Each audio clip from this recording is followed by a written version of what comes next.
So, I'm Carol, and 10 years ago, I had no idea who my state legislators were. I mean, like, I thought I was a super voter. I read the Daily Record or the Dispatch, I listened to PBS Nightly News, but I really didn't know what was happening in Harrisburg. And then I retired from WellSpan and I started like checking things out.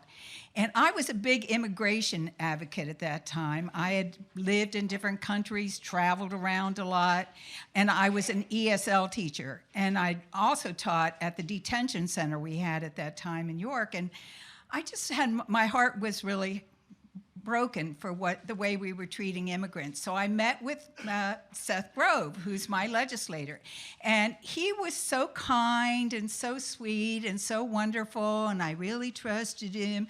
And then afterwards, I found out his policies were completely different. And I just started getting educated, and I ended up joining a march with a group called March to Harrisburg. And it's inspired and led by a rabbi, Michael Pollack. And he told me, he said, Carol, he said, no matter, what we try to do, they're not going to listen to us because it's all about the money. And he said, we're one of 5 states that doesn't have a gift ban. And activists like us have been trying to get a gift ban passed for 20 years. So join our effort. And so I did.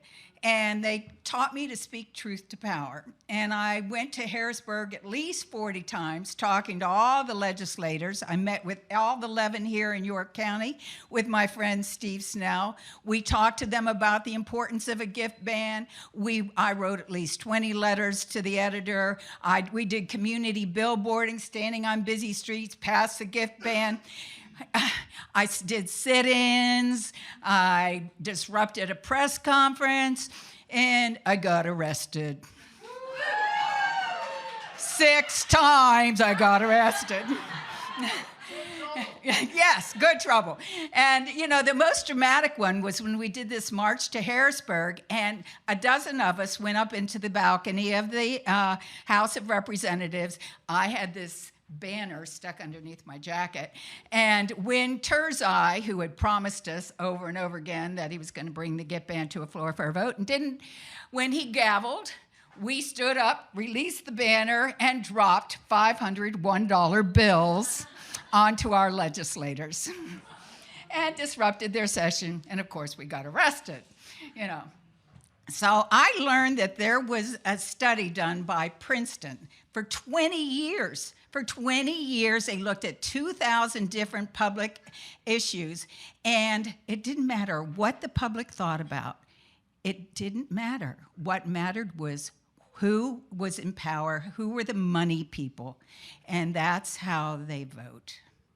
And, but I'm not giving up hope. Spring hope, is eternal.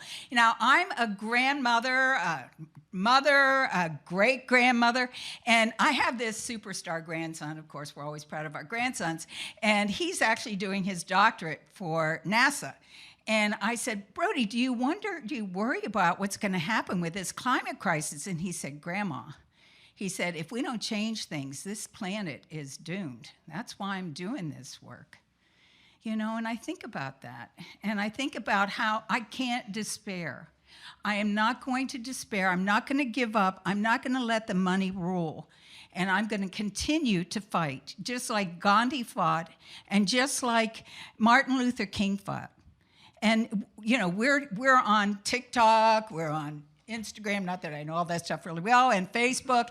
And, we have Spotlight PA following us, and we're really making a difference. We're now going to start a 25-city tour all over the different cities in Pennsylvania, including in York, and we're looking for a good location for a downtown event. And and we have flyers. Steve and I have out flyers. So join our movement or get involved. Don't let despair hit you, okay? Don't despair. Because we have to remember, I love Margaret Mead when she said, never forget that a group of conscious and thoughtful citizens can change the world. It's the only thing that ever has.